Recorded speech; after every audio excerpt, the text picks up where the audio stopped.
voudrais vous parler de quelqu'un qu'on appelle un serviteur de Dieu, c'est-à-dire un vénérable, quelqu'un qui sera béatifié, je l'espère, bientôt, et dont la photo, quand on la regarde, nous parle. C'est le frère Théophanius Léo. Qui était ce frère Théophanius?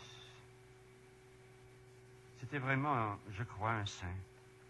Il a vécu au Mont-la-Salle, ici, tout près, à Laval. C'est un saint qui a vécu à Laval. Il est né à Nicolet. Et comme je l'ai dit hier, il est né dans une famille d'artistes et de chrétiens. Il a reçu une excellente éducation de la part de ses parents. Et il y avait dans la famille la prière en famille, comme on faisait autrefois la lecture des vies des saints. C'était de rigueur dans son foyer. Dieu occupait dans son foyer la première place. Dieu était dans les esprits, les cœurs, les conversations, les projets. Sa mère, d'ailleurs, était profondément croyante, était très bonne, elle était écossaise, mais son père, qui aussi était croyant, était un homme un peu violent, un peu audacieux. Et sa mère est morte prématurément. Son père a bien élevé ses enfants quand même, car le frère Théophanius, qui s'appelait Adolphe, de son prénom, de baptême, avait un frère prêtre, séculier, un autre oblat de Marie Immaculée. Il y avait un autre frère qui a fondé un foyer et une sœur qui a épousé un médecin. Adolphe avait 9 ans, donc quand il a perdu sa mère. Et il fréquentait le séminaire de Nicolet. On l'a mis en pension ensuite chez les frères des écoles chrétiennes, à la baie du Fèvre, à Yamachiche. Et il lui arrivait, à cause du tempérament hérité de son père, n'est-ce pas, d'avoir, durant la récréation, parfois des accès de colère. Il avait même des arguments assez frappants, parfois. Une vivacité de caractère. Il essayait de le réformer, puis il y est parvenu. Alors, il est entré au noviciat des frères des écoles chrétiennes le 6 février 1884. Il est entré à Montréal, dans le noviciat. Une intelligence claire, un cœur riche. Et tout de suite, il a embrassé, on peut dire, la règle. Il a cherché vraiment à l'observer. Il a pris l'habit en 1887, cet habit qu'on voyait souvent dans nos rues autrefois. Cette magnifique soutane ample des frères des écoles chrétiennes avec ce magnifique et beau rabat blanc qu'on voit encore sur des photos du frère Marie-Victorin. Et alors, il était chargé de classe à Saint-Jean-d'Iberville, à Saint-Jean-Baptiste de Québec, et il a été nommé sous-directeur du petit noviciat, c'est-à-dire on acceptait des enfants assez jeunes au petit noviciat. C'était la coutume encore à l'époque. Et plus tard, il est allé au noviciat, il était un excellent catéchiste.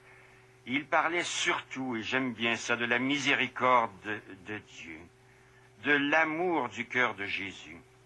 Il aimait aussi parler de la dévotion à la Vierge. Il disait, allons avec confiance au trône de la miséricorde de Dieu. Quand une mère pourrait délaisser son enfant, moi, je ne l'oublierai pas. Et ce sont des paroles de Dieu dans l'Ancien Testament. Quand une mère pourrait peut-être délaisser son enfant, moi, je ne l'oublierai pas. Dieu nous aime d'un amour total. Il parlait aussi beaucoup, à l'époque c'était rare, des dons du Saint-Esprit. Mais il revenait aussi beaucoup sur la dévotion au Sacré-Cœur. Et le 22 janvier 1904, il a été nommé directeur de la communauté des frères des écoles chrétiennes à la Chine. Et 3 ans plus tard, transféré à Sainte-Cunégonde de Montréal. Et le curé était émerveillé. Que les frères vont être heureux avec un saint si aimable à leur tête, disait-il. Mais il a souffert de 3 maladies, on disait-on selon les médecins, toutes mortelles, 3 mois après son arrivée à Sainte-Cunégonde, donc en juillet 1907. Mais il fut guéri, à l'étonnement général, et il fut nommé donc sous-directeur du noviciat, et puis finalement directeur du noviciat le 20 août 1912. Il était maître des novices, finalement. Maître des novices.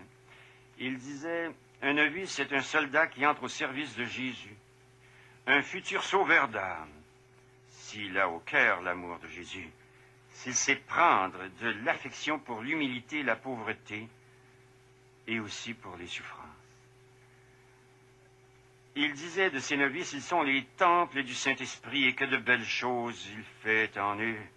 Ma mission est d'aider cet enfant qui se présente à moi, ce novice qui doit se former lui-même. Je suis ici pour lui montrer d'abord comment faire, et mon art est de l'amener à agir de lui-même, sans aide aussitôt que possible. L'art d'un formateur est de se rendre inutile. J'aime bien ça. L'art d'un formateur est de se rendre inutile. Ces conférences étaient tellement suivies avec joie par ces novices que l'un disait, depuis que je l'entends, j'arrive à comprendre un peu comment les foules pouvaient rester des heures entières à écouter notre Seigneur. Les sujets sur lesquels il revenait volontiers, mais c'était l'usage des paroles de la Sainte Écriture. Il parlait de la Bible. Il fallait lire les Écritures, disait-il, pour acquérir l'esprit de foi. C'est au début du siècle, ça. Au début du siècle, on prétend que, mon Dieu, on refusait aux chrétiens catholiques de lire la Bible. Mais pourtant, voilà un frère qui, maître des novices, enseignait ça à ses novices. Il parlait beaucoup aussi de l'Eucharistie comme centre de vie. La dévotion à Marie, toujours. La nécessité d'acquérir des manières modestes et religieuses et de faire de la politesse, disait-il, une des formes de l'humilité religieuse. Et en décembre 1923, il a été chargé d'une responsabilité énorme. Il est devenu visiteur général.